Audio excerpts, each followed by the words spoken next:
Presença de todos aqui, agradecer a Deus pela presença dos nossos ouvintes, que Deus abençoe a vocês poderosamente.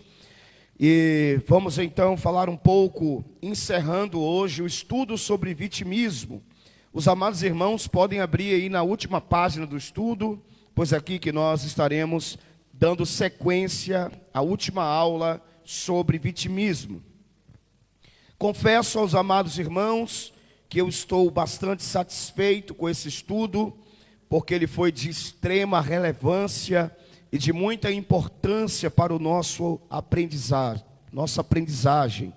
Nós aprendemos muito, nós abordamos um tema muito importante para os dias atuais. Eu acredito que nunca houve uma época em que mais se vê pessoas se vitimizando. Com o advento das redes sociais, o vitimismo tornou-se uma coisa muito peculiar em nosso meio. Vamos ver constantemente as pessoas se vitimizando nas redes sociais, se lamentando, se queixando, chorando, se questionando. As pessoas, mais do que nunca, tornaram-se vitimistas ao extremo. Hoje elas culpam os seus pais, a sociedade, os políticos, as oportunidades, culpam a Deus, a igreja, o pastor, a mãe, o pai, o marido, a esposa, os filhos. Sempre há um responsável quando as coisas estão dando errado na vida delas. Esse é o ponto principal de um vitimista. O vitimista, ele não assume a responsabilidade da sua vida, colocando a direção do seu barco nas mãos dos outros, colocando o volante do seu carro nas mãos dos outros, colocando o guia da sua jornada na mão de alguém. Você está no controle, Deus está no controle, mas você também está no controle. Diga glória a Deus. Você está no controle através do poder da decisão. Fale comigo, o poder da decisão é o que define aonde eu vou chegar. Então Deus colocou em tuas mãos o que nós chamamos teologicamente de livre-arbítrio. Então, mesmo sabendo que Deus tem um propósito na minha vida, eu posso escolher andar nesse propósito ou não. Alguém pode dizer, mas crente não tem livre-arbítrio. Concordo com você. Mas, entre aspas, ainda assim, devemos entender que há o poder da decisão. Porque se você não for, você não vai. Sim ou não? Não é verdade? Se você não for, você não vai. Então, existem pessoas que Deus tem um propósito, que estão passando pela luta, pela prova, sofrendo, com tudo dando errado. Mas a pessoa ainda assim diz o que para o propósito? Não. Verdade ou mentira? Então, mesmo sabendo que Deus tem um propósito, elas escolhem viver fora desse propósito de Deus. E, consequentemente, vivem uma vida de derrota, de fracasso, de miséria. Uma vida sem felicidade, porque o que nos traz alegria e felicidade é estar debaixo de um propósito. Então, entenda que Deus nos deu o poder da escolha, o poder da decisão. Então, está em tuas mãos olhar para as coisas ruins que estão acontecendo na tua vida e entender e decidir o que é que você quer fazer com isso. A decisão é sua. Se você olhar para o teu passado e você decidir se vitimizar, então você vai continuar sendo alguém paralisado pelo teu passado. Mas se você olhar para o teu passado e você decidir pegar o que aconteceu lá atrás e utilizar como combustível para você vencer na vida, então você vai ser alguém que vai superar tudo o que você passou lá atrás. Quem crê, diga amém. Por isso que a escolha está em tuas mãos, o poder da decisão está com você. Então você decide o que você quer fazer com o que aconteceu. Você decide o que você quer fazer com essa humilhação. Você decide o que você quer fazer com essa vergonha. Você decide o que você quer fazer com essa prova. Você decide o que você quer fazer com essa luta. Se você vai deixar essa luta te paralisar, ou você vai usar essa luta como combustível para você vencer na vida. Diga glória a Deus. Por isso, o vitimista, ele escolhe ficar se vitimizando, ficar se lamentando, ficar questionando, murmurando. Mas o que vence o vitimismo, ele escolhe pegar essa adversidade, essa luta, e dizer assim: não, isso aqui vai ser combustível para mim partir para cima e Deus me dá vitória.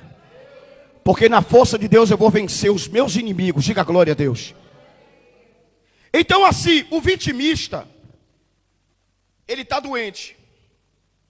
O que o vitimista vai fazer? Ele vai ficar assim: mas Deus, por que o Senhor permitiu eu ficar doente? Né? Mas Deus, mas Senhor e tal. Aí a doença só vai melhorar ou piorar? Já o que vence o vitimismo, ele vai dizer assim: Senhor, estou doente, mas eu não vou ficar doente. Eu quero que o Senhor me dê uma direção e me mostre o que eu fazer para vencer essa doença. Verdade ou não é? Aí ele vai buscar a Deus a direção. Por exemplo, o vitimista, quando ele está endividado, ele fica endividado, está cheio de dívida. Aí o vitimista fica assim: rapaz, a culpa é de Lula, a culpa é de Bolsonaro, a culpa é da gasolina, a culpa é do dólar, a culpa é do meu amigo, a culpa é da minha amiga, a culpa é do meu pai, a culpa é da minha mãe, a culpa é do pastor, a culpa é do bispo, a culpa é sempre de alguém. Mas o que vence o vitimismo vai ser assim: rapaz, eu estou endividado. Senhor Deus, eu sei que eu estou endividado, agora me ajude e me mostre o caminho, o que eu devo fazer. Olha o que vence o vitimismo. Sempre vai pensar o que eu tenho que fazer para vencer essas dívidas, porque elas são os meus inimigos. Quem está entendendo, diga amém. A pessoa chega na igreja, não sente a presença de Deus. O culto está uma benção, a pessoa está vazia, não está sentindo nada. Aí o vitimista fica assim: rapaz, tem alguma coisa errada na igreja. Não, não é normal não. Eu estou entrando na igreja, não estou sentindo a presença de Deus não. O problema é no bispo, o problema é no cantor, o problema é no pregador, o problema é nas obreiras, o problema é na cadeira que fica fazendo zoada, o problema é no ventilador. Não, tem alguma coisa errada na igreja. Só que o que vence o vitimismo, ele vai entrar na igreja e não está sentindo a presença de Deus, mas vai dizer assim: rapaz, Senhor, o que é que eu tenho que fazer para me sentir a tua presença? Me diz, Pai, alguma coisa em mim. Então quem vence o vitimismo não vai olhar o outro, ele vai olhar para onde? Nele. O que é que eu tenho que fazer para mudar essa situação? Porque você não pode obrigar ninguém a fazer nada. A única pessoa que você é responsável por fazer alguma coisa é você mesmo. Então o que vence o vitimismo entende que a responsabilidade da mudança que ela precisa e quer está em suas mãos. Quem está entendendo, diga glória a Deus essa manhã. Então está em suas mãos. Como eu disse aqui na Santa Ceia, quando o Senhor mandou as cartas para os pastores da igreja, Ele cobrou ao pastor da igreja a responsabilidade pelo que estava acontecendo aonde? Na igreja. Ele não cobrou dos membros, ele não cobrou do pastor de uma igreja pelo que estava acontecendo na outra. Eu serei responsável pelo que está acontecendo na igreja Fogo e Glória. Então eu tenho que me preocupar com o quê? Fogo e glória. Então, se você sabe que Deus vai cobrar de você a sua vida, por isso que a mulher não salva o marido, e o marido não salva a mulher. Nem os filhos salvam os pais, e nem os pais salvam os. Tem mulher que diz assim: se o meu marido fosse crente, eu era também. Né? Aí tem homem que diz, o varão que diz assim: se minha mulher aceitar Jesus, eu aceito também. Aí a pessoa está vindo os dois para a igreja, um para de vir. Aí o outro também para. Não, eu não vou. Acontece ou não acontece, pessoal? E é exato, dona Rosinha. Só que naquele grande dia, a mulher não vai salvar o marido, nem o marido vai salvar a mulher. Porque a salvação é o quê? Individual. Cada um faça a sua. E Paulo ainda vai dizer mais. Porque Paulo tinha muita sabedoria, viu? Paulo vai dizer assim: a mulher santa, santifica o marido, que não é santo. E o marido santo ainda santifica a mulher, que não é santa. Aí Paulo diz, vocês não são obrigados a se separar, mas também não são obrigados a viver junto. Nem a mulher é obrigada a viver com um homem incrédulo, nem o homem é obrigado a viver com a mulher incrédula. Se separar, fique só. Também Paulo diz isso, né? Não é obrigado a viver junto. Porém, se quiser viver junto, viva. Por quê? Porque a mulher santa santifica o marido e o homem santo santifica, e aí vice-versa, né? Coisa e tal. Ou seja, Paulo está dizendo, se preocupe com a sua salvação. E se alguém parar de fazer a obra por causa disso, continue. Se alguém parar de congregar por causa disso, continue. Às vezes o filho para de vir para a igreja, a mãe para de vir para a igreja e vice-versa, e assim vai a vida, verdade ou não é? Porque o vitimista, ele sempre vai procurar colocar a culpa em alguém. Ele nunca assume a responsabilidade. Então ele vai dizer assim, eu parei de fazer a obra porque minha mulher parou. Parei de fazer a obra porque meu marido parou. Parei de fazer a obra porque meu filho parou. Parei de fazer a obra porque eu estou endividado. Parei de fazer a obra porque eu estou doente. Parei de fazer a obra por causa disso. Parou porque quis. Porque a decisão está em suas mãos. De continuar ou desistir, sim ou não? Diante daquele grande dia, o vitimista vai chegar diante do juiz, dos juízes, que é o Senhor. E o vitimista vai dizer assim, mas Senhor, eu não aceitei ao Senhor por causa disso. Mas Senhor, eu não fiz tua obra por causa disso. Aí o Senhor vai dizer assim, eu te entendo.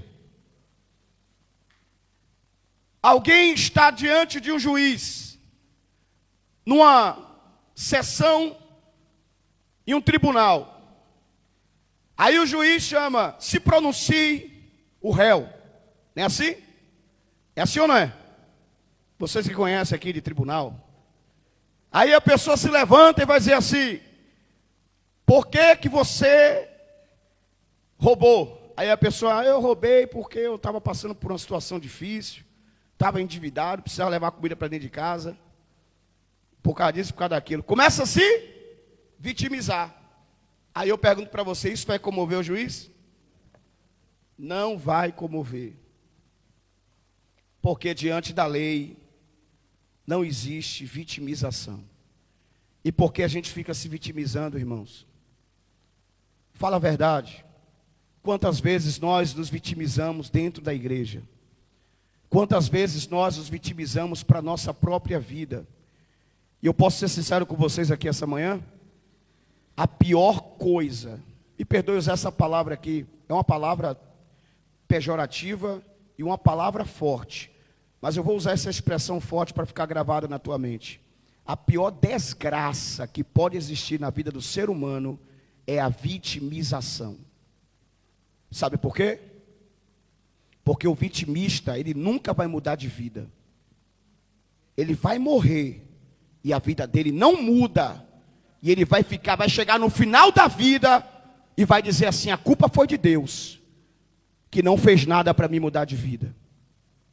E sendo que Deus queria mudar a vida dele, só precisava ele assumir a responsabilidade e dizer assim, eu vou fazer o que eu preciso fazer. Há 7 anos atrás, eu era um obeso de 120 quilos, vitimista, religioso, que culpava a Deus por tudo que acontecia na minha vida.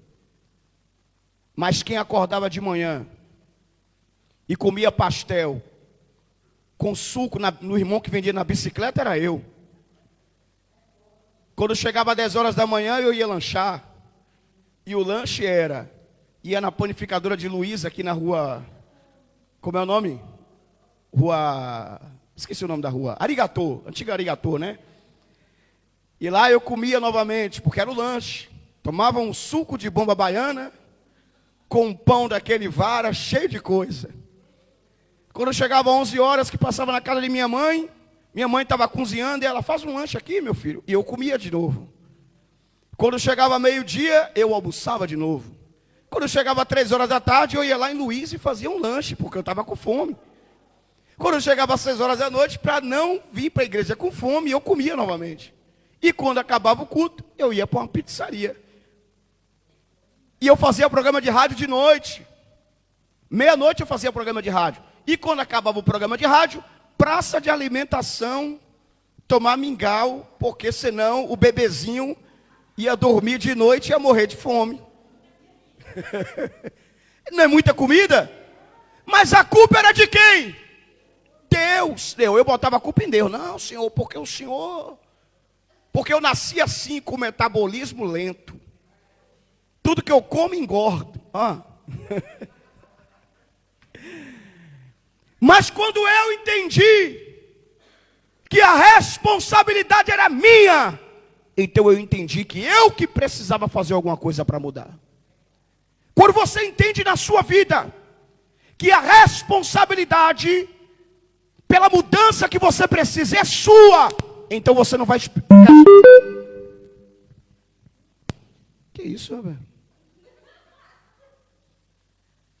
Está repreendido. Não foi aqui não, alguma coisa aconteceu aí.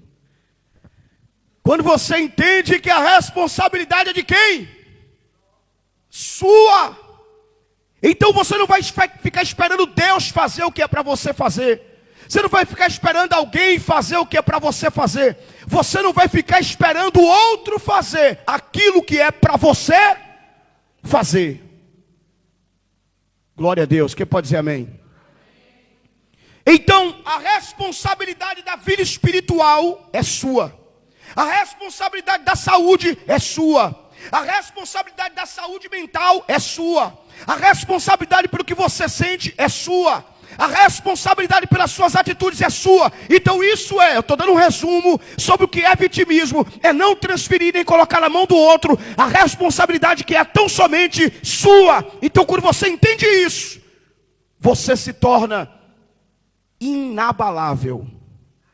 Você é como o monte de Sião, inabalável, que permanece firme para sempre. Diga glória a Deus.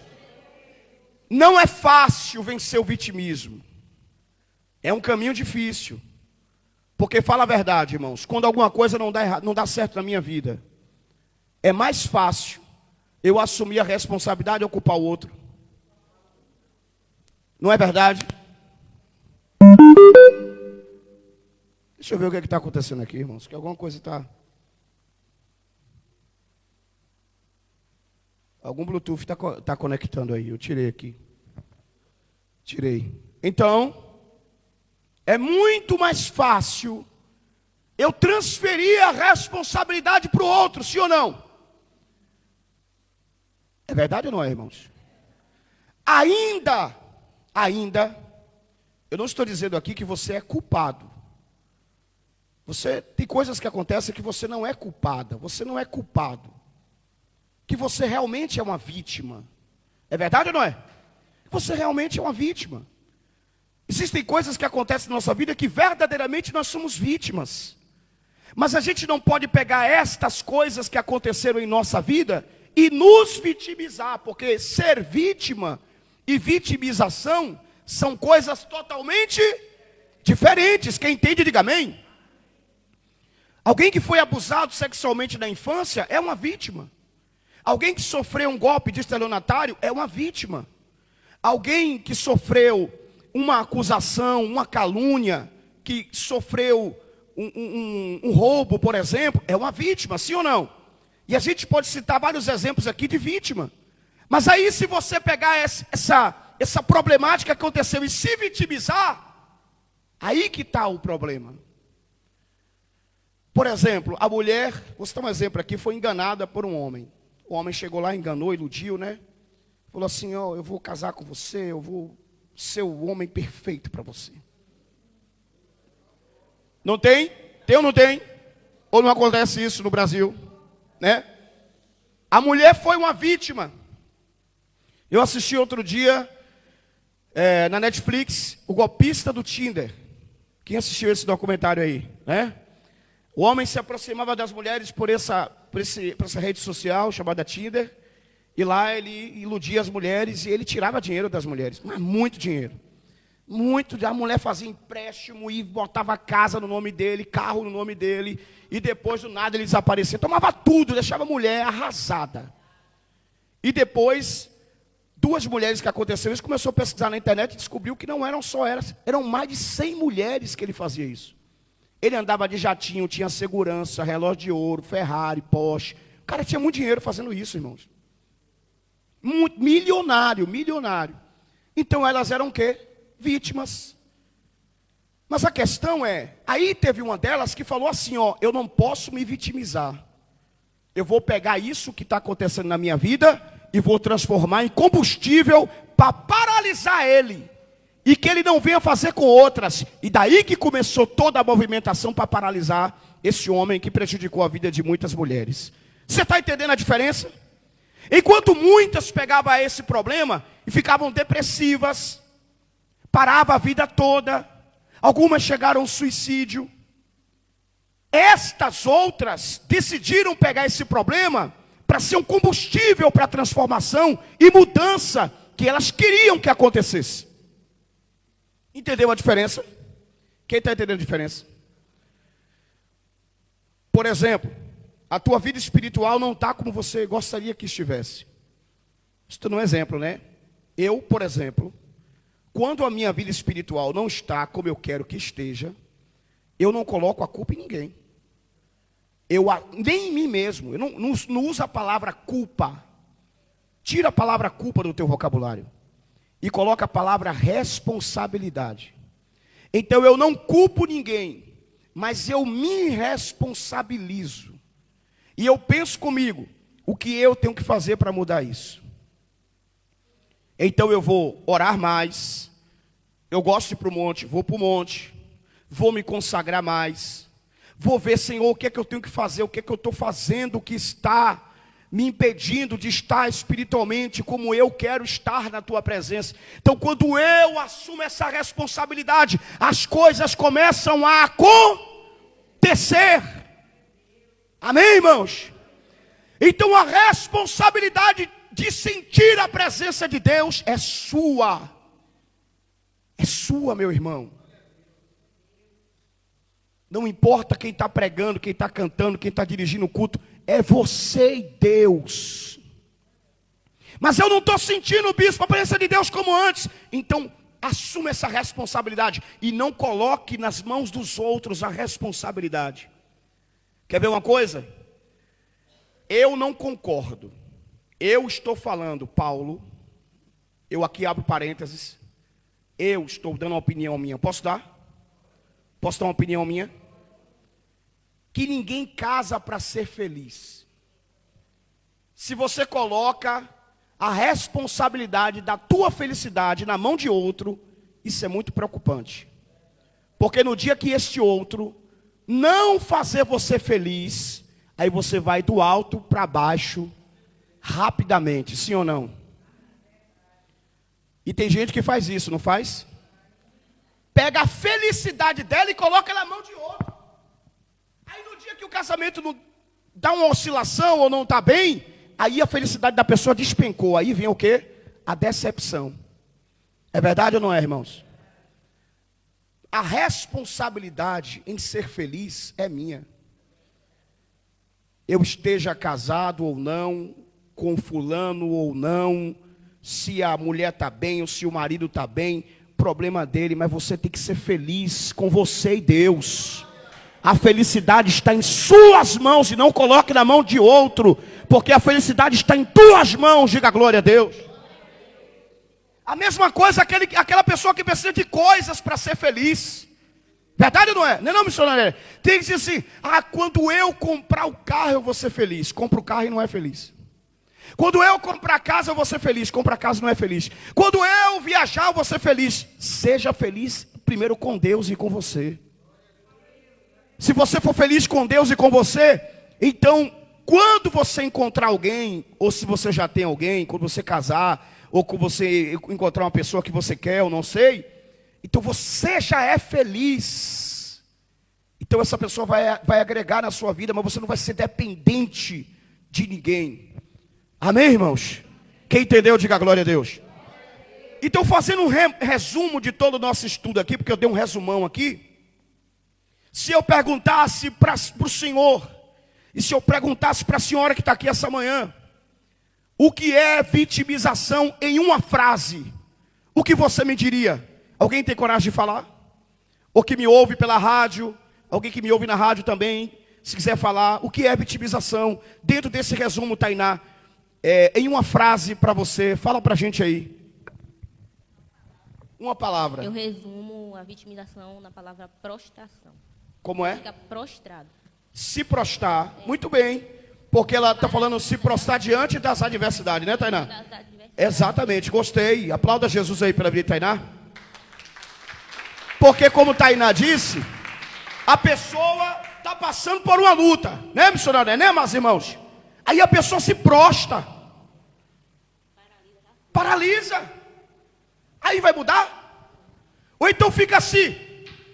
Não, está nas mãos de Deus. Irmão, tem frase, me perdoe aqui a palavra, que é uma desculpa. Na mão de Deus a gente está, gente. Né? Se Deus quiser, está na mão de Deus, no tempo de Deus. Isso tudo é verdade. Mas não é para a gente ficar parado, não. Poxa, você está passando por um problema, assim, o que você vai fazer diante disso? Ontem eu estava conversando com o missionário de Israel, a gente fica conversando sobre a obra de Deus. E sobre coisas da vida, né? Estamos em família aqui, só está a gente aqui. Eu posso falar? Eu tenho uma meta para 60 anos. 60 anos. Uma meta na minha composição corporal. Né? Eu tenho uma meta, eu traço metas espirituais. Porque a mente do coach é assim, o coach pensa em meta. Tudo é meta, tudo é meta, tudo é meta. Mas o coach não pensa só em meta, o coach pensa, o que é que eu vou fazer para alcançar essa meta? Essa é a mente de um coach. Ele estabelece uma meta e ele pensa, o que é que eu vou fazer para alcançar essa meta? Então, olha a minha meta para 60 anos. Hoje eu tenho 41. Então, quanto tempo que eu tenho para alcançar essa meta? 19 anos. Aí o que é que eu penso todo dia? O que é que eu vou fazer hoje para chegar mais perto da minha meta? Aí eu acordo 4 e pouca da manhã, primeiro o meu devocional, e depois eu vou em busca da minha meta de 60 anos. Aí quando eu sento para almoçar meio-dia, eu penso em quê? O que é que eu vou comer para alcançar a minha meta de 60 anos? Vou para a academia, arranjo um jeito, 30, 40, 50 minutos, mas vou. Eu estou fazendo isso aqui para alcançar a minha meta quando eu chegar. Ah, se o senhor morrer, bicho, se eu morrer, eu estou na glória, meu irmão. Não é não, Dele? Mas saber que vai morrer não quer dizer que você não vai traçar metas e todo dia fazer uma coisa para alcançar aquela meta. Então isso é você trazer uma direção para a sua vida. Isso é você não viver vivendo por viver, andando por andar, existir por existir. Não, é você se situar e saber o que você quer da vida. Porque para quem não sabe aonde quer chegar, qualquer lugar. Já pensou, tu está na rodoviária, vai comprar uma passagem, a senhora vai para onde, senhora? Qual a passagem que a senhora quer comprar? Eu não sei. Qualquer lugar que o senhor me der uma passagem aí, serve. Como é? Geve de baixo. Aí eu te pergunto, isso é correto? Por que na vida a gente às vezes vive assim? Sim ou não? Outra frase, o futuro a Deus, eu sei que o futuro a Deus pertence, mas não quer dizer que você não vai ter planos para o futuro, que você não vai ter metas para o futuro, e que você não tem que fazer alguma coisa para mudar o teu futuro. Amém? Quem entende, diga glória a Deus. Vamos lá, a frase, Dene, segure aí sua pergunta, se não é a frase. Embolou? A frase, qual é a frase que Tainá disse? Prostração, né? Ou seja, para Tainá, se vitimizar é se prostrar. Exatamente, uma boa colocação. Missionária Nélia. Terceirizar a responsabilidade daquilo que é minha parte fazer. Olha aí, aplauda Jesus. É exatamente isso, terceirização, colocar na mão do outro aquilo que é minha responsabilidade. Se colocar como coitadinho, o coitado da situação. E nós não somos, né, coitadinhos. Glória a Deus, chegar arrepiou. Aplauda Jesus aí. Pela obreira rosa, glória a Deus. Quem mais? Quem mais? Olha, missionária Indiana.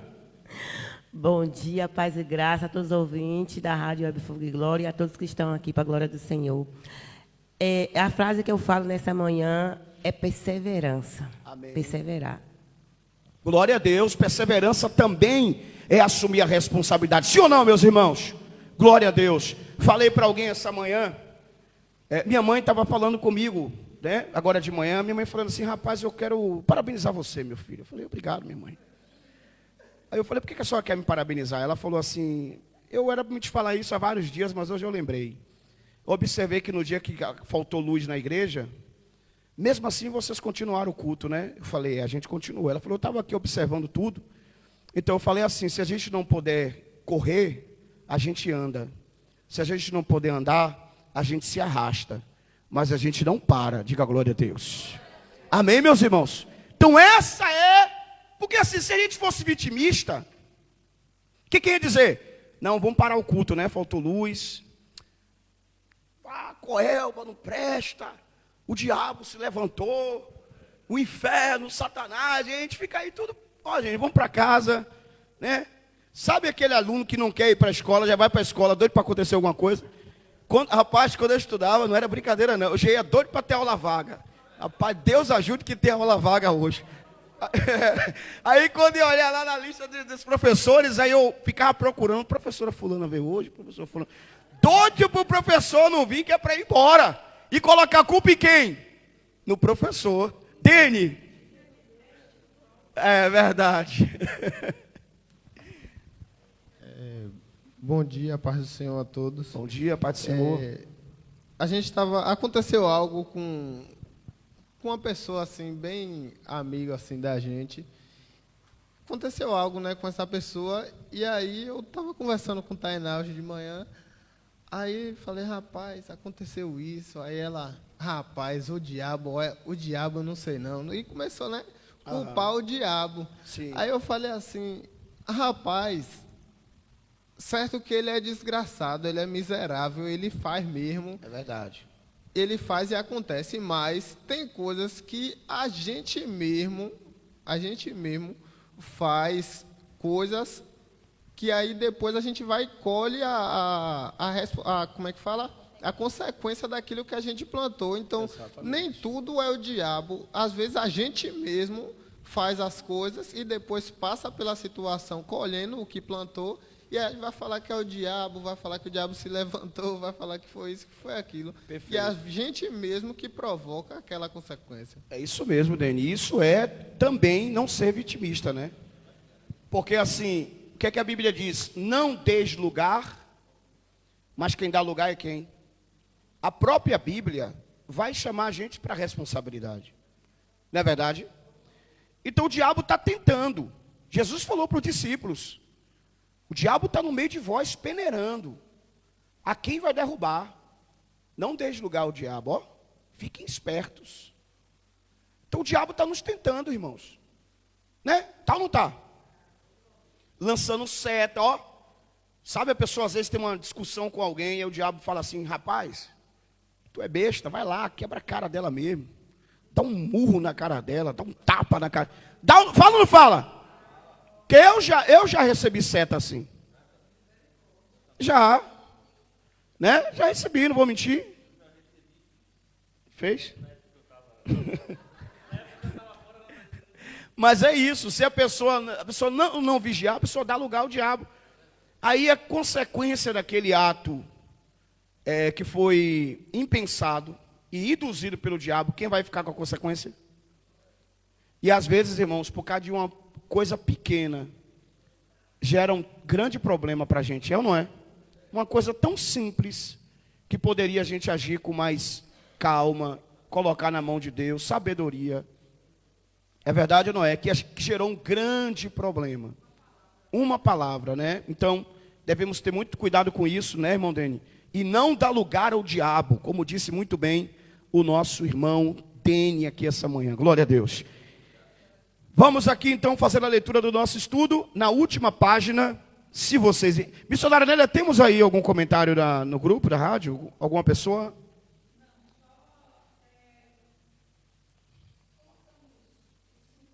Amém, glória a Deus.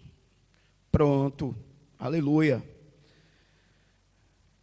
Então, pessoal, nós estamos entendendo que temos os problemas da vida. E se vitimizar é ficar se questionando. Por exemplo, o mundo, não só o Brasil, mas o mundo está em crise. Está em crise ou não está? Essa crise é mundial. Né? O aumento do petróleo, dólar sobe, dólar desce. Bolsa de valores no mundo inteiro está entrando em caos. Guerras estão acontecendo. Passamos por uma guerra química, né, que foi a questão do coronavírus. Que isso aí comprovado, mais do que tudo, que foi uma guerra química, né?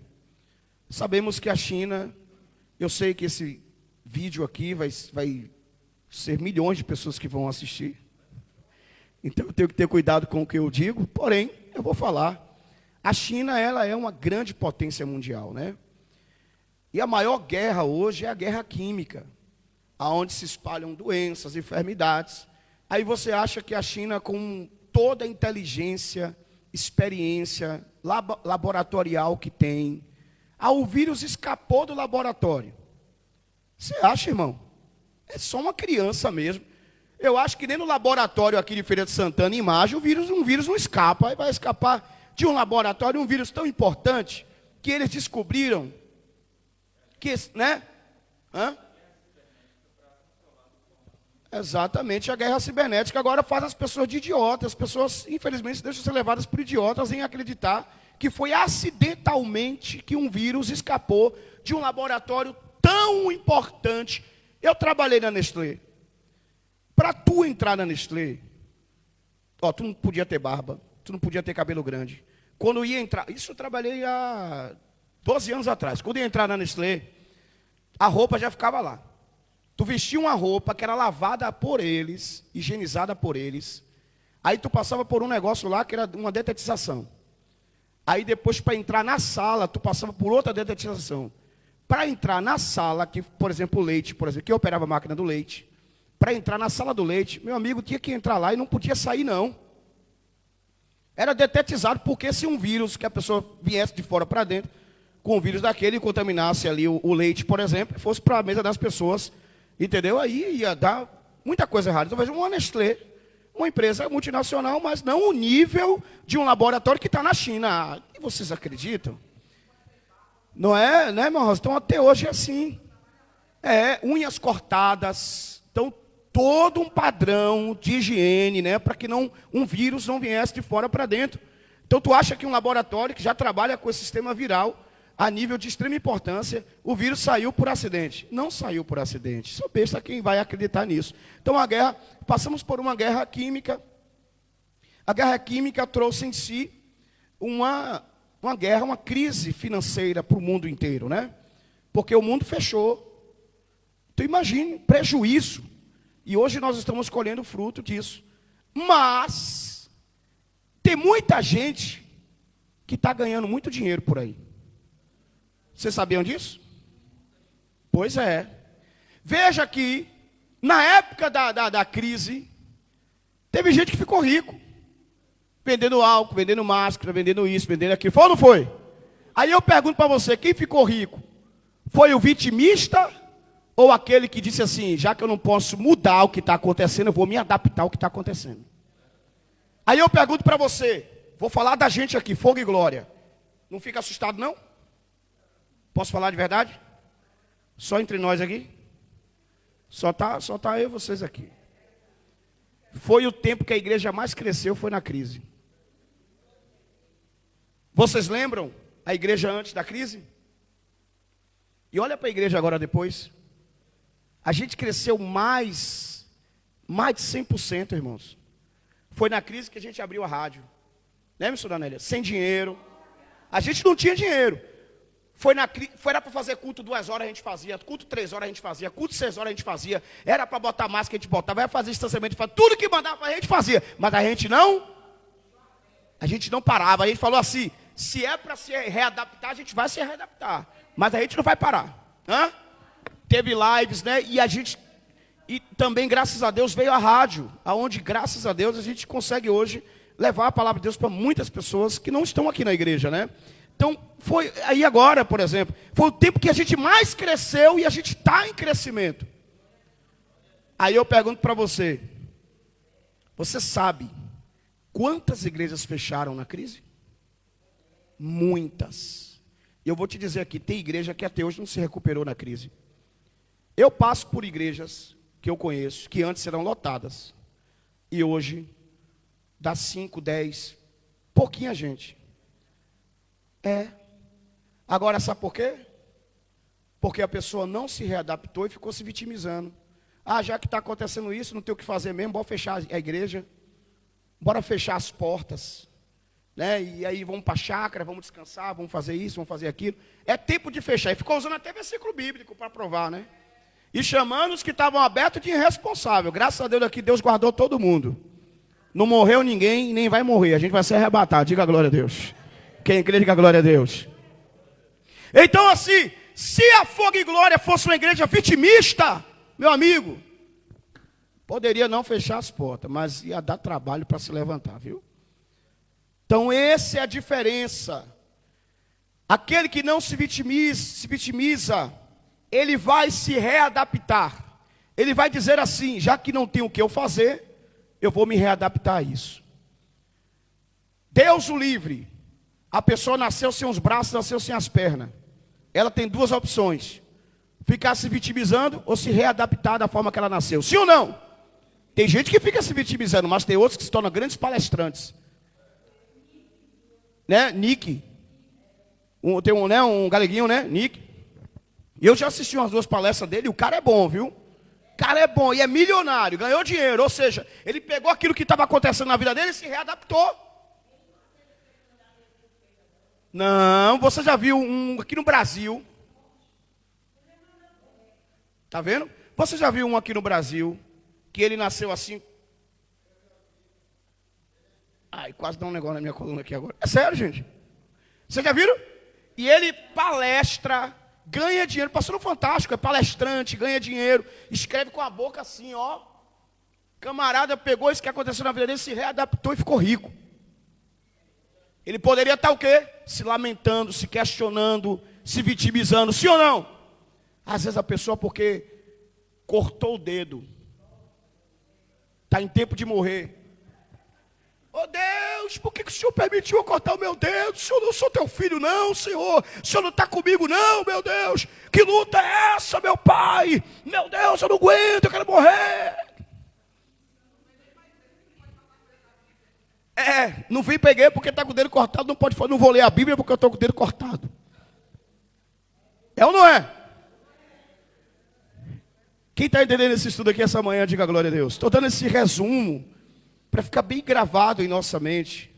E eu estou usando técnicas de afirmação positiva para que você venha gravar tudo isso que eu estou ensinando a você hoje. E que você nunca venha esquecer tudo que você está aprendendo aqui essa manhã. Amém? Vamos ler o nosso estudo, vocês encontraram aí na última página? Devemos colocar todos os nossos problemas diante de Deus. Diga glória a Deus. Ele vai nos liberando as ações a serem feitas. Olha aqui o que eu disse para vocês nesse instante, está vendo? Deus vai nos guiando ao que fazer para serem resolvidos os problemas. Está com problema? Coloca diante de Deus e pergunta a Ele, Senhor, o que eu vou fazer para resolver isso aqui? Mas não é dizer, está em tuas mãos, Deus, e viver de qualquer maneira e de qualquer jeito. Não. Está doente? Senhor, o que eu vou fazer para resolver isso aqui? O que depender de mim, me mostra o que eu vou fazer, Pai. Está com problema na vida sentimental? Senhor, o que eu vou fazer para resolver esse problema aqui? Me mostra o que eu vou fazer. Amém? Tudo, irmãos, que você colocar diante de Deus, tem solução. Tem ou não tem, pessoal? Tem ou não tem? Está com problemas emocionais, psicológicos? Coloca diante de Deus, Senhor, o que eu vou fazer para resolver esse problema? Mas cruzar os braços, se lamentar e se vitimizar, não vai trazer a solução que você precisa para a sua vida. Quem pode dizer glória a Deus essa manhã? Vamos continuar a leitura. não queira resolvê-los pela sua força. Olha aí, nós estamos aqui no estudo, e aqui que muitos caem, porque querem resolver na sua força. E é na força de Deus. Deus vai lhe direcionando, Deus vai lhe orientando, Deus vai lhe dando sabedoria o que fazer. Amém? Como fez Sara. Sara quis resolver o problema com a sua força, dando um jeitinho. Deixe Deus no controle de tudo. Não devemos nos deixar ser tomados pelo espírito de orgulho, que é uma contração de Satanás. Neste processo de ação de Deus em nossas vidas, nos versículos de Deuteronômio 7:22, a besta do campo em nossos dias simboliza o espírito de orgulho, e podemos ser devorados por ele. Verdadeiramente, a gente deve ter muito cuidado com isso. E é por isso que Deus vai derrotando os nossos inimigos um a um. Se Deus derrotar todos os inimigos de vez e colocar em nossas mãos todas as bênçãos, sem a gente passar por um processo, então a gente vai se tornar muito o quê? Orgulhoso. A gente vai dizer assim: não, eu sou o cara, eu sou a mulher, né? Eu sou, e a gente não é nada. Deus é tudo. Diga glória a Deus essa manhã. Amém, meus irmãos? Então por isso que Deus, Ele vai derrotar os nossos inimigos, mas Ele vai derrotar um a um, passo a passo, e Ele vai nos permitir ver e saber que nós vencemos pela mão dEle, porque Ele nos deu vitória. Então a glória é dEle, a honra é dEle, o louvor é dEle. Diga amém aqui essa manhã. A gente tem que olhar para o que acontece em nossa vida e dizer assim: se não fosse Deus, eu não conseguiria vencer essa luta. Se não fosse Deus, eu não estaria hoje com 5 milhões de reais na conta. Eita glória. Mas a glória é de quem? Se não fosse Deus, a Fogo e Glória não estaria com esse tempo próprio, comprado, todo pago. Não deve nada. Olha para aí como eu arrepiei. Se não fosse Deus, a gente não teria uma central de ar-condicionado que gela. Os irmãos têm que vir para a igreja de capote, porque o frio está grande, ficam reclamando que está muito frio. Central de ar-condicionado, nem o banco da Caixa Econômica, Dona Rosinha, gela tanto igual o ar-condicionado Fogo e Glória. Rapaz, desliga aí, mano, eu estou com frio já. Se não fosse Deus, você não estaria na sua casa do jeito que você pediu a Deus, do jeito que você sonhou, do jeito que você projetou, do jeito que você imaginou. Se não fosse Deus, a tua vida espiritual não estaria do jeito que você planejou com Ele. Diga glória a Deus.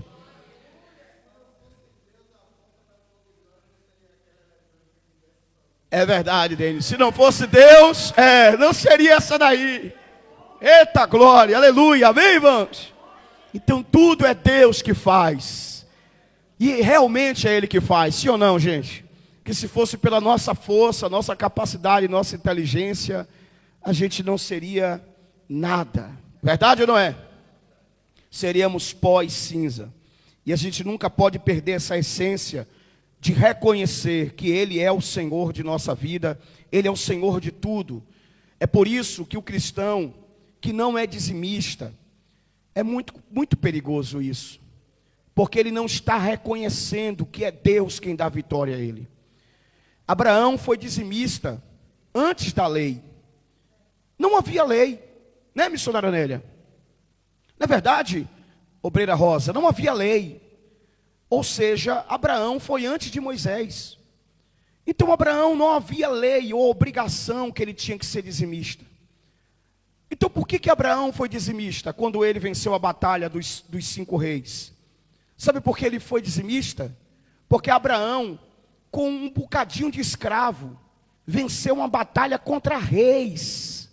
Então Abraão está reconhecendo que quem deu a vitória a ele foi quem? Quando você é dizimista, você está reconhecendo que é Deus quem te dá. Você está reconhecendo que é Deus quem te faz prosperar, que é Deus quem te deu esse emprego, o salário que você tem, a renda que você tem, é Deus quem te deu. Temos um relato aí, missionária Nélia? Vamos ouvir aqui um relato dos nossos ouvintes. A irmã Fabiane, aqui da rádio, ouvinte da rádio, colocou: a pior defesa é a vitimização covarde dos que ferem e fingem de feridos. Perfeito, verdade. Glória a Deus. Salve de palmas para a irmã que fez essa colocação aí. Ela está nos ouvindo. Porque isso também é muito sério, né? Porque tem muitas pessoas que se vitimizam e ficam culpando os outros, né, gente? É muito forte isso aí. Vamos aqui continuar a nossa leitura para a gente encerrar. Sofremos um pouco. Vocês encontraram aí? Primeira carta de Pedro, primeira carta que Pedro escreve, capítulo 5, verso 10, diz: e o Deus de toda graça, que em Cristo Jesus vos chamou à eterna glória, depois de haverdes padecido um pouco, Ele mesmo vos aperfeiçoará, confirmará, fortificará e fortalecerá. Diga glória a Deus. Então olha para mim aqui. O sofrimento faz parte da vitória. É sério. Sem dor, sem ganho. Não comparando mal, mas essa é uma frase da musculação. Sem dor, sem ganho. Sabe, você que vai para a academia e não quer sentir dor, você nunca vai crescer. Nunca. É sério, pessoal. Estou falando isso com prova científica. Toda vez que você sente dor. Irmãos, tem treino de perna que a pessoa faz, que a pessoa fica andando assim. Uma vez eu treinei perna, que eu estava andando assim, ó. Rapaz, eu cheguei lá na casa de minha mãe falou assim: meu filho, tu tem o quê? Que tu tá andando assim? Eu falei assim: não, mãe, é que eu fiz um treino de perna aqui. Aí ela falou assim: você quer? Vai no médico, meu filho, aconteceu alguma coisa aí. Eu falei: não, mãe, é porque eu sei. Aqui o posterior de coxa ficou doendo tanto que eu não conseguia esticar, não. Eu andava assim, ó. Mas é a dor que você sentiu no treino, é um sinônimo que você vai crescer. Quem já ouviu falar aqui da síndrome da dor do crescimento infantil? Né, missionária Nélia? A criança, quando ela está crescendo, ela sente dor. A dor faz parte do crescimento, meus irmãos. Então, sem dor, não tem crescimento. Se você quer evitar a dor, você não vai crescer. A dor de orar de madrugada. A dor de ler a Bíblia todos os dias. A dor de estudar a palavra de Deus. Né? Estudar aquilo que você quer se tornar um especialista. A dor de se profissionalizar. A dor de economizar para você comprar o que você quer mais tarde. Verdade ou não é? A dor de poupar o teu dinheiro, porque você pode, meu irmão. A dor de você fazer uma dieta. Não é não, irmã Pretinha? Ô glória, hoje pode, né, irmã Pretinha? A dor de você ir na academia, né, treinar, a dor de... Seja qual for o resultado que você quer, tem que passar pelo quê? Pela dor. A dor de abrir mão de um prazer momentâneo. A dor de não comer o chocolate. Então, tem que passar pela dor para alcançar o que você quer. Só que Pedro está dizendo que a dor é muita, a dor é só um pouco. Se você parar para pensar no resultado que você vai alcançar, a dor que você vai passar não é muita, é pouca. Sim ou não, gente? A pessoa quer ser usado por Deus. Quer ser usado por Deus. É fácil? Não é fácil. É renúncia. Tem que passar pela dor. Me perdoe aqui. Não enxerga isso aqui como uma exaltação de ego. Mas apenas abrindo meu coração. Estamos entre família. E eu posso falar com vocês. pela misericórdia, tem gente que admira a forma que Deus me usa. Eu ouço relatos disso, pessoas que estão perto de mim, pessoas que estão longe de mim, que admiram a forma que Deus me usa. Mas eu te pergunto uma coisa, você acha que eu passo por dores para ser usado da forma que Deus me usa? Muitas dores. Mas aí eu te pergunto, se tu me perguntar para mim aqui, vale a pena, bispo? Eu te garanto que vale a pena. Porque a dor é pequena, comparado ao prazer de ser usado por Deus e ver Deus abençoando vidas. Pode falar, missionária Lidiana. Eu dou um exemplo, como o senhor terminou de falar aí agora, que tem pessoas que admiram a forma que o senhor é usado por Deus. O professor de boxe lá na academia, ele sempre está falando do senhor, porque quando ele manda eu fazer o jab direto, e aí eu falo, professor... Jab direto? É, jab direto. Aí eu falo assim, professor, eu não vou aguentar. Aí ele fala, a senhora vai aguentar sim, porque lá na minha academia tem umas velhinhas que ela bota pra lá. Eu falei, isso é as velhinhas de lá. E ó, eu não sou velhinha não. Aí ele fala, muito me admira. A senhora é missionária. Olha como pesa, viu? Aí? O pessoal me chama na academia de missionária. Fala, a senhora é missionária da Fogo de Pora. A senhora trabalha junto com o bispo Paulo, que é perseverança. A Bíblia fala o quê? Que a gente tem que perseverar. Eu falei, você é crente? Aí ele falou assim, não. Eu falei, você está bem alinhado, né? Aí ele fala, tô. Então, essa relação em perseverar, em dor, em exemplo do Senhor, isso aí vai longe, é para a honra e glória do Senhor. E isso, quando ele fala isso, realmente, é porque eu sempre falo assim, eu sou quando eu estou no esporte, eu falo, aí eu digo, ó, eu falo assim, mas eu obedeço. Ele é verdade. No final, eu acabo obedecendo mesmo, porque eu sei que tem um resultado bom para mim. E ele fala sempre do Senhor, ele cita o Senhor lá direto. Quando eu falo alguma coisa, ele, rapaz, o bispo Paulo não é assim. Eu digo, ó, você me deixe, viu? Então, amém. Isso aí é um exemplo muito bom. Glória a Deus. Irmão, assim como o Superman, eu também tenho o meu arqui-inimigo, né? O arqui-inimigo do Superman é o Lex Luthor, né? E assim, eu não odeio ele, eu amo ele, eu tenho que amar meu inimigo, né? Mas tem um pastor aqui, rapaz, que ele é mentiroso. Ele disse, camarada, já falou tanta mentira. Até dizer que eu já congreguei com ele, ele disse que eu já congreguei. Mentira. Até dizer que ele que abriu a Fogo e Glória, ele disse. Para tu ver o nível de mentira que ele é. Que ele disse que foi ele que abriu a Fogo e Glória e que eu tomei a Fogo e Glória da mão dele. Que absurdo. Meu filho está aqui, me conhece desde que nasceu. É assim ou não? Tu não me conhece desde que nasceu? É verdade, verdade. O senhor tá certo. E ele sabe quem abriu a Fogo e Glória, né? É, com certeza. Quem abriu a Fogo e Glória? O senhor? Então, não tenho o que contestar, né, gente? Então, pessoas perto de mim. Ali no Santo Antônio, ali, a gente começou com Dona Raelza, que sabe muito bem. Quem quiser ir lá em Dona Raelza saber, até passei por lá, mostrando a Paula, onde a gente começou. Não tenho o que contestar, e ele sai dizendo isso por aí. Um absurdo. Aí, ele chegou um dia, bateu na porta da minha casa, e veio trazer uma oferta para mim. Dinheiro. E foi um bom quanto de dinheiro. Então, acho que eu não peguei não, velho. Eu falei, mas quando Deus quer abençoar até o diabo tem que trazer a benção. Aí ele, Paulo, é o seguinte, eu vim aqui reconhecer que você é homem de Deus, viu? Porque você já passou por tanta coisa e ainda está de pé. E em reconhecimento que você é homem de Deus, eu vim trazer essa oferta aqui. Eu falei, opa, varão, me dê. Já botei logo no bolso para ele não desistir. Não, eu sou besta. Me dê, varão. Falei, varão, Deus abençoe você, meu irmão. Ele, Deus abençoe você também. Você é homem de Deus, varão. Aí eu falei, glória a Deus. E tu acha que eu ia deixar passar? O que é que eu quero dizer com isso?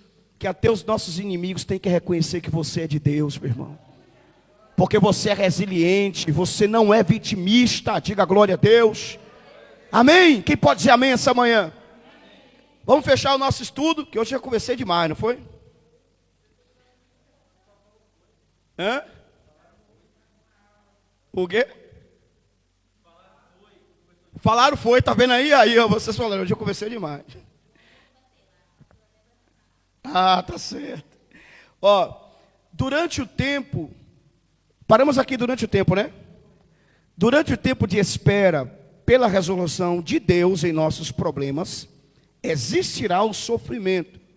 Mas se esperarmos em Deus, Ele é fiel para nos libertar porque se prometeu, cumprirá. Salmo 51, escrito por Davi, quando ele se conscientiza do pecado que estava vivendo com Betseba, estava em pecado há 1 ano, e ainda não havia encarado a verdade. Assumindo seus erros, Natã, o profeta, o fez encarar a verdade e reconheceu o erro. E Davi nos diz no verso 6, eis que amas a verdade no íntimo e no oculto, e me fazes conhecer a sabedoria. Diga glória a Deus. Assim como com Davi, Deus, através do Espírito Santo que habita em nós, nos faz ver a verdade. E nos discutimos, argumentamos, nos enchemos de razão.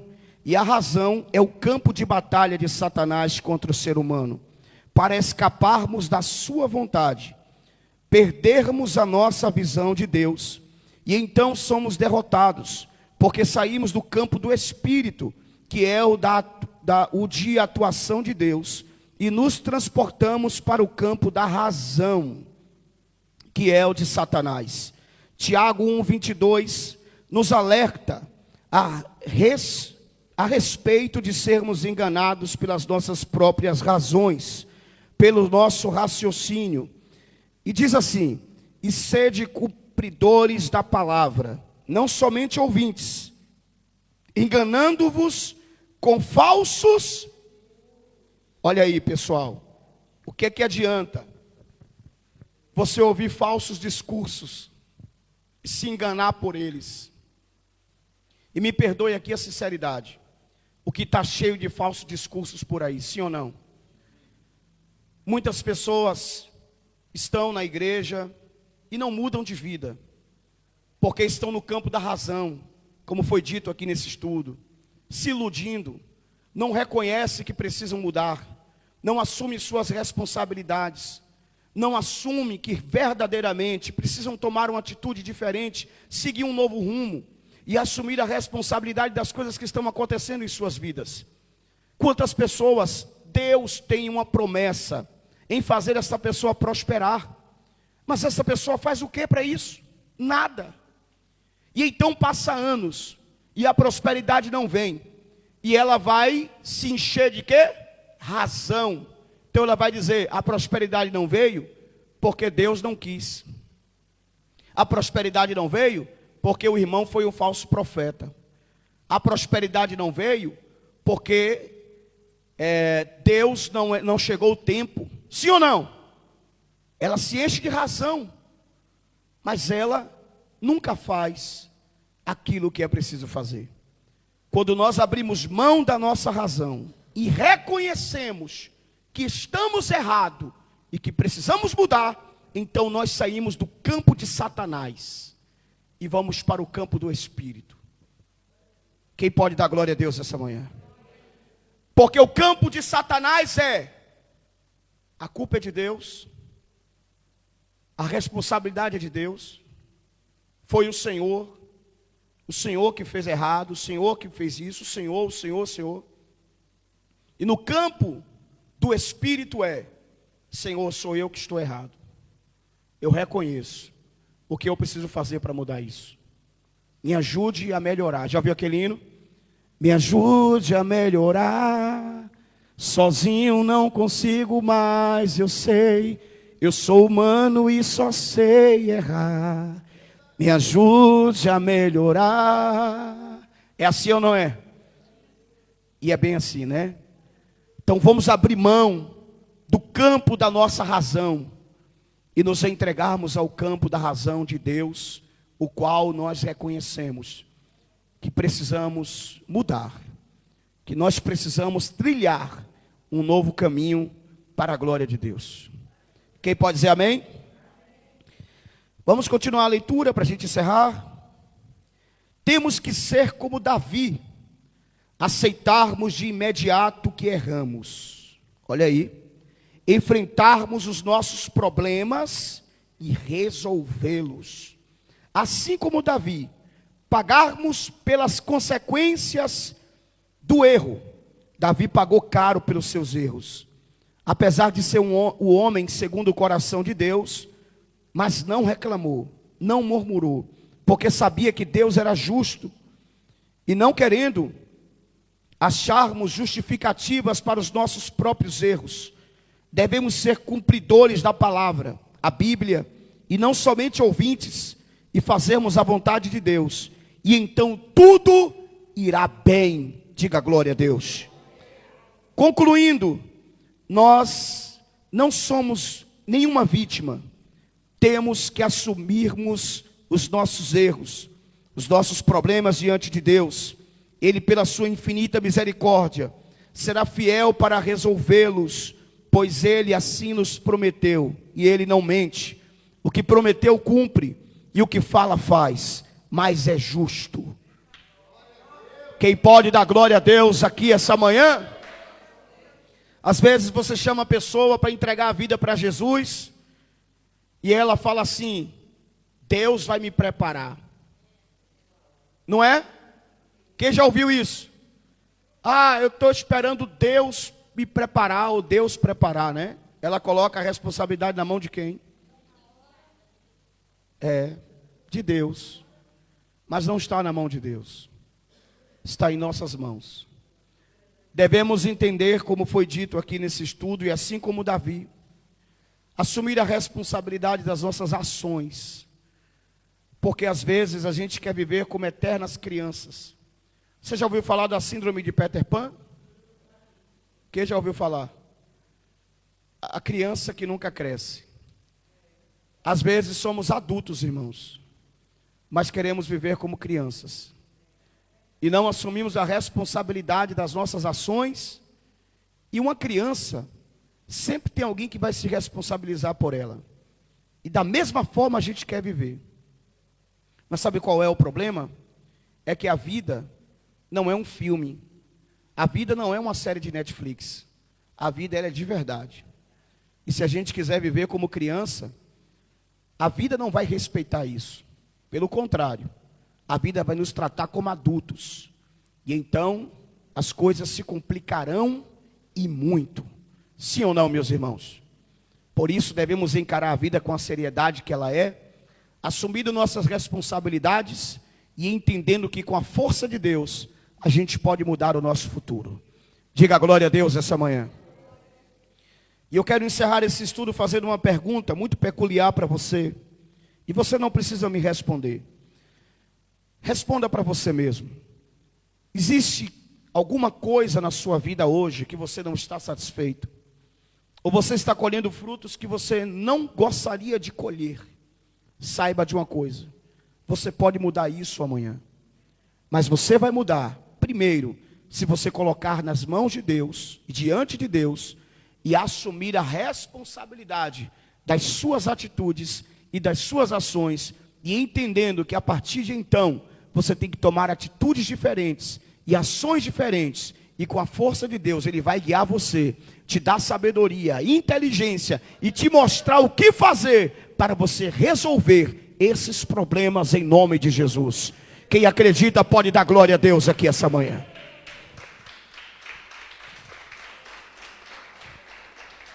Todavia, sempre será mais fácil se conformar. Porém, os resultados da conformação não serão fáceis. Quando você chega aonde você quer chegar, por exemplo, hoje você sacrifica, para amanhã você está em uma situação até mesmo confortável. Mas é preciso passar pela dor para chegar aonde você quer chegar. Quando você chegar lá na frente, alguns vão dizer para você: foi sorte, você nasceu abençoado, tem uma genética diferente, é favorável para isso, mas olha o que você passou e o preço que você pagou lá atrás para você chegar onde você chegou. É verdade ou não é? Você conseguiu, mas você pagou o preço por isso. Porém, desistir, desanimar, se conformar, aceitar, não é o caminho que Deus quer que você escolha. não é o caminho que Deus quer que você esteja trilhando. O caminho que Deus quer que você escolha é assumir a responsabilidade daquilo que você quer que Deus mude na sua vida. E começar a trilhar um caminho novo e fazer algo para que isso venha a ser transformado, em nome de Jesus. Não se iluda com discursos mentirosos, que alegram a sua alma e trazem uma conformidade para o seu coração. Eu vou para a igreja porque eu quero ouvir uma palavra de alento. É alento mesmo a palavra correta? É? Uma palavra de alento, né? Que traga paz para a minha alma, que conforte e conforme o meu coração. Mas você não precisa de conformidade. Você não precisa de uma palavra que traga um acalento para a sua alma. Você precisa de uma palavra que te incomode, uma palavra que te confronte, uma palavra que mexa com você e que a partir desse confronto você busque o resultado que você precisa. Você não precisa ser mais um que se conforma, porque o mundo já está cheio de conformados. Você precisa ser mais um que não se conforma. Assim como Paulo disse, não vos conformeis com este século, mas transformai-vos pela renovação do vosso entendimento. E essa transformação só vem a partir de então, quando você decide tomar atitudes diferentes e assumir a responsabilidade do que está acontecendo em sua vida. Quem entendeu essa palavra, diga glória a Deus essa manhã. Quem ouviu a voz de Deus, diga glória a Deus essa manhã. Temos algum relato dos nossos ouvintes aí, missionária Nélia?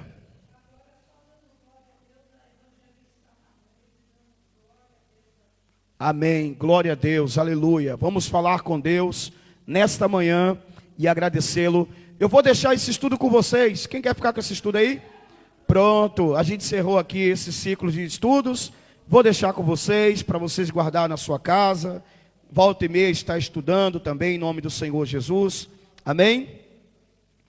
Meus irmãos, eu sou crente há 22 anos. Eu vou fazer 23 anos agora no mês de junho de evangelho. E eu posso falar com propriedade. O que mais existe, como o apóstolo Tiago disse, são palavras mentirosas que enganam as pessoas. E essas pessoas passam anos na igreja e não têm a sua vida mudada. Por quê? Porque elas ouviram pregadores mentirosos, animadores de plateia, que só querem emocionar as pessoas. Ouviram esses pregadores dizendo, fique parado, de braço cruzado, não faça nada, que Deus vai fazer tudo por você. No tempo, numa hora, não sei o que lá, coisa e tal. E nunca confronta a pessoa, nunca traz ela para uma realidade. Pregadores que ensinam a você que você não pode buscar uma vida boa na terra. Quem disse que você não pode ter uma vida estável na terra? Pode sim. Você pode ter uma vida estável na terra e também a prosperidade na glória. Você pode sim, meu irmão, buscar ter uma vida melhor na terra. Isso é mentira desses pregadores. Esses mesmos que pregam isso para as pessoas são aqueles que recebem 30 salários por mês. Me diga, um pregador que cobra 10 mil reais para pregar, chega diante de uma plateia e prega para os irmãos. Você não tem que buscar ter uma casa, não buscar um carro, buscar prosperar. Para que isso? E ele mesmo recebe 10 mil reais de oferta para pregar. Eu te pergunto uma coisa, isso é o quê? Hipocrisia. Ele quer o bem para ele, mas quer o mal para o povo. É hipócrita. Sabe por que ele prega isso? Porque isso alegra as multidões.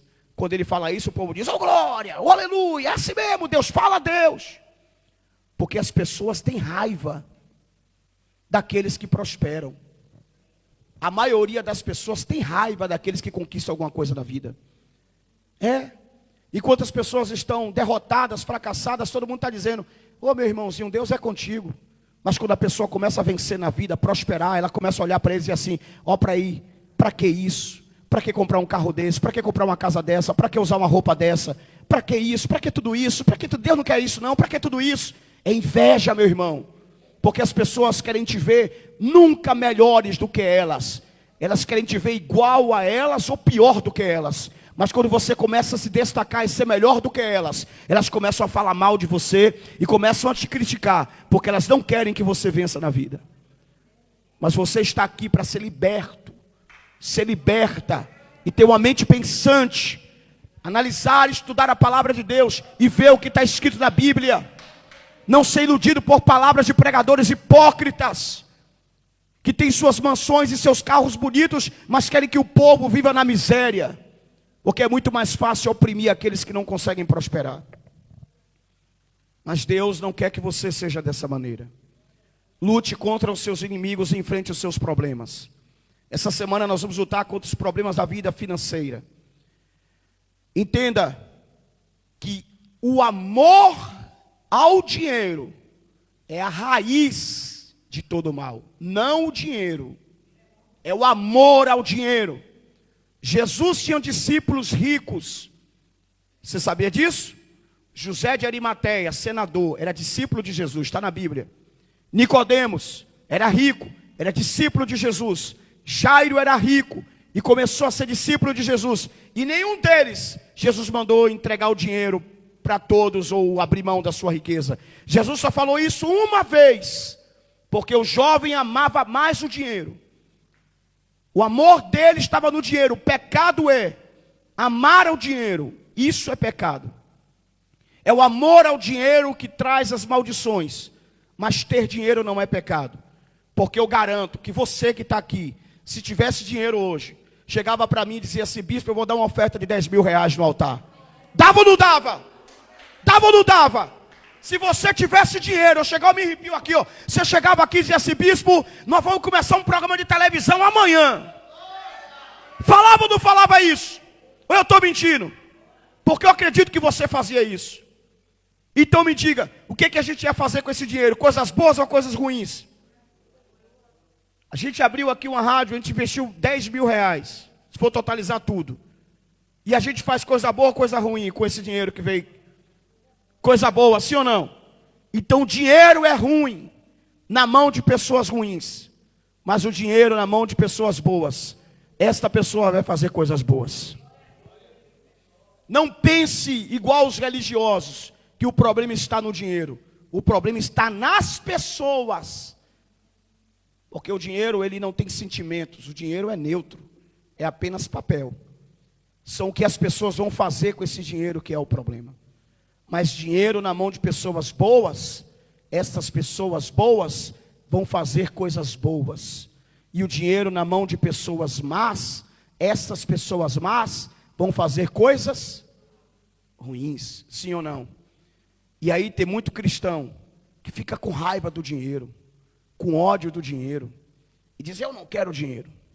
Aí quando a igreja precisa de uma ajuda, aí ele diz assim: ou se eu tivesse, eu ajudava.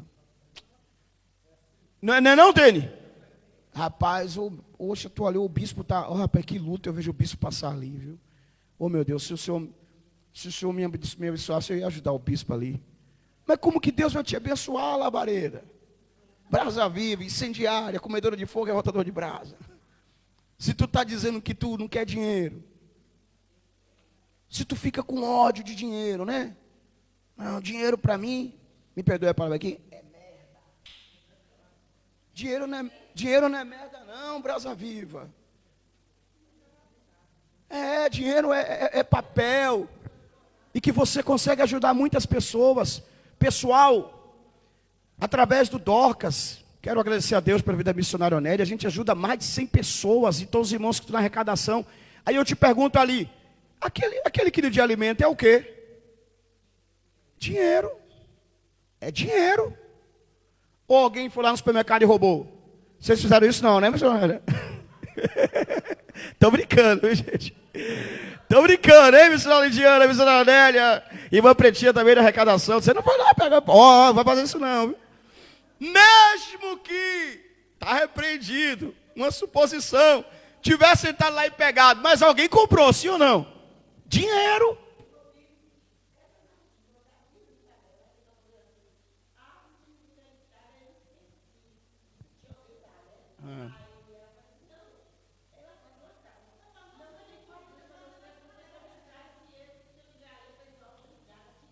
Exato. Então, mas é isso, é o dinheiro que é convertido em alimento, que a gente leva esse dinheiro, né, para a mesa das pessoas. Verdade.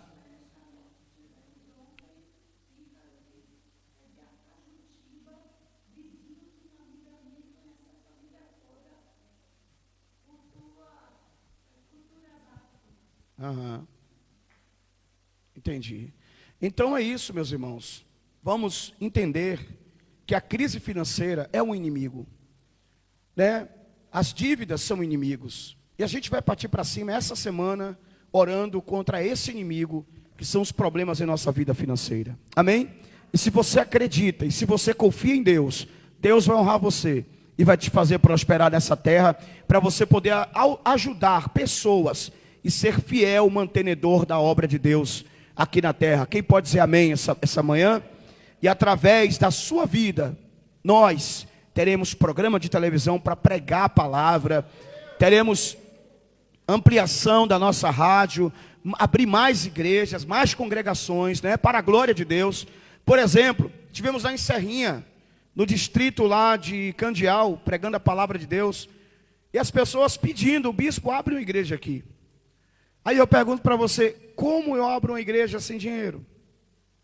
Porque para você tirar uma pessoa e colocar lá para tomar conta, porque é uma comunidade que precisa, né, de um obreiro, você vai pegar uma pessoa lá e colocar lá sem dar um sustento? Então você precisa, quanto dinheiro precisa investir? Aí você aluga um ponto, coloca a cadeira, caixa de som, para o obreiro que fica lá. Você tem que dar um auxílio, tem que colocar numa casa, tem que pagar um aluguel. Aí você tem um investimento financeiro todos os meses para você pregar a palavra. Mas então, se você tem condições de fazer isso, a igreja tem dinheiro, aí vai ter dificuldade para isso? Não vai. Vocês estão entendendo, irmãos? Por isso que a gente tem que mudar a visão. A gente tem que abrir a mente.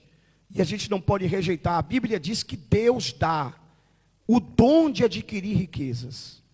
Esse dom vem de Deus. E você não pode rejeitar aquilo que Deus quer dar para você. Porque alguém disse para você, ou você ouviu um pregador dizendo para você que você não tem que ter as coisas da terra aonde Ele mesmo quer ter. Ele está pregando isso para agradar as pessoas, para ouvir as pessoas dando glória, para ouvir as pessoas dando aleluia, porque essa é a mensagem que as pessoas dão glória, que as pessoas dão aleluia. Então, não ouça ou não guarde no teu coração discursos mentirosos, porque isso não vai te levar a vencer. Pode falar, Benício, para a gente encerrar. Com a permissão da missionária Nélia, eu vou falar algo assim rapidinho sobre os Dorcas. Hoje, eu entendo porque há 22 anos atrás eu pedi esmola, porque eu colhi algo na minha vida que eu tinha plantado de ruim. Mas, quando eu lembro que eu pedi esmola, uma época, por causa do pecado, porque eu tinha feito algo, alguém me doou cesta básica e não perguntou por que eu estava passando fome. Alguém me ajudou 6 meses com cesta básica. E eu sou apaixonada, eu digo que eu amo esse projeto Dorcas, independente das circunstâncias, da dificuldade que eu trabalho. Às vezes eu deixo a minha casa, como a missionária fala, roupa, bagunça. É gratificante. Eu me renovo, bispo, nesse projeto. Ontem, eu gripada, mesmo assim, eu falei: Deus, não deixa eu ficar tossindo não, para as pessoas não verem, que as pessoas não querem chegar perto de você. Mas ontem eu cheguei assim em casa, a abençoada aqui me deu uma comida forte, e eu falei: eu vou dormir. Eu não dormi, eu botei tudo em prática. Deus me deu força. Aí eu falei: Senhor, muito obrigada, porque eu estou renovada, trabalhando, ajudando pessoas que um dia já passou algo que nem eu passei, ou então eu passei até pior. Então, tem pessoas que podem trabalhar nos Dorcas e não ajuda, como a missionária Nélia falou, que tem supermercado que está aí com as portas abertas para a gente trabalhar. Falta pessoas, né? Isso, porque está olhando, sabe o quê? Está olhando os nossos defeitos, está olhando coisas que às vezes a gente faz involuntariamente, mas a gente tem que olhar para Cristo e olhar para a obra, porque eu falo para o Senhor, se fosse hoje, para mim, dizer assim: você escolhe trabalhar nos Dorcas ou sair dos Dorcas, independente da circunstância, por amor a Deus, por amor à obra, por amor às almas, as pessoas que estão sofrendo, com todos os espinhos, com tudo que eu já passei, eu fico nos Dorcas, porque eu sei que tem pessoas necessitadas, precisando do pão na mesa. E eu sei o que é fome. Passar 3 meses comendo banana verde, sentindo o cheiro de carne, da casa do vizinho sem ter a carne para comer. Hoje, se eu dizer, eu quero comer o que eu quero, eu como, porque Jesus me deu, não deixa faltar nada na minha mesa. Então, eu tenho mais a obrigação de ajudar aquele que precisa. E como ela falou, realmente, tem a palavra de Deus que a gente leva ali, um evangelismo. Tem pessoas que passam ali, ó, atribulado, pesado, a gente fala de Jesus, a pessoa, Deus te abençoe. Então, você que não está nos Dorcas, não dê desculpa, saia do vale, cave o poço de água, que Deus ele vai te honrar, tua vida vai crescer, porque eu sei que tem pessoas que podem trabalhar nos Dorcas. E outra coisa, tem um segredinho especial na tua vida, quando você trabalha nos Dorcas. Deus, ele faz, mas você tem aquele jeitinho de falar com as pessoas especial, que não tem resistência, que a pessoa não doe 1 quilo de alimento. Se você estiver cheia de Deus, a pessoa vai doar. Eu digo, para a honra e glória do Senhor, a colheita junto com Preta, com Lu e comigo, eu digo, Deus, a honra e a glória é tua, tem que ser a melhor, porque nós estamos cheios do Senhor e nós estamos trabalhando com amor para ajudar essa obra. Então você, fica aí o recado para você. Uma senhora aqui em Feira Santana tem Dorcas? Tem Dorcas? Que a senhora fosse trabalhar nas Dorcas. Dorcas não é aquele negócio lá que a pessoa trabalha. Tô brincando, viu, mulher? Mas não tem Dorcas, é posto marítimo, né? Não tem? Não tem um lugar que tem navio, né? Tô brincando, meu senhor, tia, né? Só não liga não, só vai ficar triste não, né? Que eu brinquei com o senhor.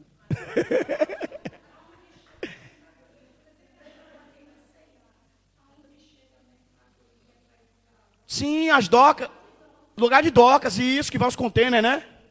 É que vai os containers. Quer você trabalhar nas docas, mulher. Aqui tem doca de container, esse negócio que serve container. Ah.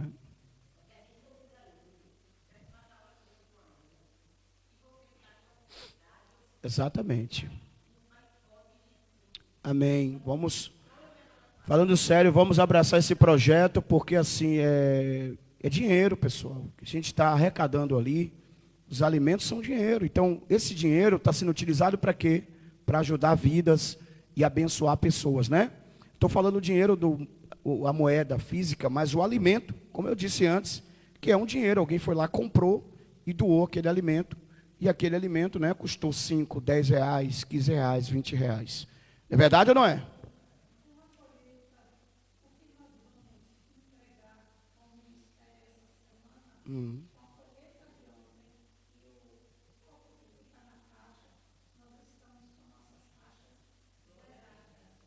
Sim.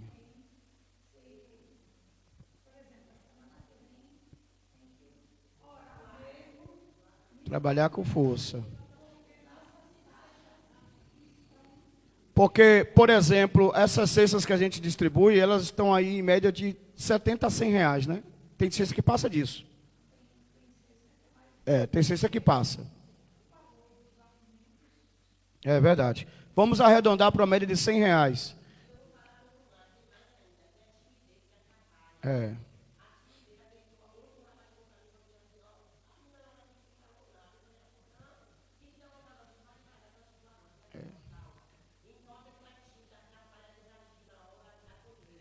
Então veja, 100 reais, 100 cestas básicas entregues todo mês.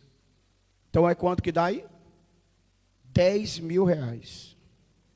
Veja o investimento que a igreja faz através dessa parceria em obra social. Então nós estamos no caminho certo. Estamos plantando todos os dias uma semente. O tempo da colheita, quem sabe é quem? É Deus. Mas isso não nos impede de continuar plantando todos os dias, em nome de Jesus. Amém, meu irmão? Feche os seus olhos, coloque a mão no coração. Vamos agradecer por esse estudo maravilhoso. Semana que vem entraremos aí em novos estudos. E eu quero agradecer a Deus por esse estudo. Você que trouxe o dízimo e a oferta, pode vir aqui à frente. Vamos falar com Deus. Pai, em nome de Jesus, eu quero te agradecer por esta manhã poderosa. Encerramos hoje o estudo sobre vitimismo. Ó Deus, foi de muita valia e grande importância para todos nós. Que tudo que aprendemos aqui esteja gravado, cravado e marcado no coração dos teus filhos. Que eles venham crescer espiritualmente, crescer em todas as áreas, em todos os sentidos. Como diz o Senhor, ter uma vida abundante para a glória do teu nome. Amém. E graças a Deus. Obrigado, Senhor. Aplauda Jesus essa manhã. Que o grande amor de Deus, a graça do nosso Senhor e Salvador Jesus Cristo, a comunhão e as consolações do Senhor Espírito Santo, seja com todos os irmãos, agora e para todos sempre. Deus abençoe vocês, meus irmãos. Vão com Deus e até a noite, culto da família, às 18 horas, em nome de Jesus.